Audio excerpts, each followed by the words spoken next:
உங்கள் அரசு அதிகாரிகளுடைய நிர்வாக திறமையின்மையின் காரணமாக, மாவட்டத்தில் இருக்கிற பல உயர் அதிகாரிகளுடைய பொறுப்பின்மையின் காரணமாக ஒவ்வொரு மாவட்டத்துக்கு நியமனம் செய்யப்படுகின்ற மானிட்டரிங் ஆஃபீஸர் என்று சொல்லக்கூடிய சூப்பர்வைசர் அதிகாரிகள், அந்த நிர்வாக மேலாண்மை செய்யக்கூடியவர்களுடைய திறமையின்மையின் காரணமாக எங்களுடைய மக்கள் உயிர், கால்நடைகள் உயிர், எங்களுடைய தோட்டத்தில் இருக்கிற முந்திரி, பலா, மாமரம் எல்லாம் போயிடுச்சு. நூற்றுக்கணக்கான ஆயிரக்கணக்கான ஏக்கரில் என் தொகுதியில் மக்கள் கொய்யா மரம் பூரா திருப்பிக்கிச்சு, ஒடிச்சிக்கிச்சு.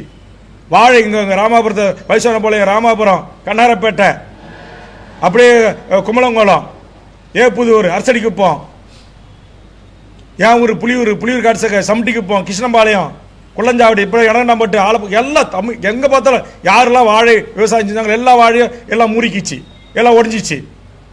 ஒரு ஒரு ஒரு ஒரு ஹெக்டருக்கு 2.5 ஏக்கருக்கு சேர்த்து நீங்கள் 17,500 கொடுக்குறீங்க.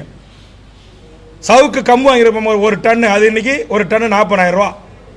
சவுக்கு முட்டு கொடுக்குற சவுக்கு கொம்பு கூட நீங்கள் காசு கொடுக்கல.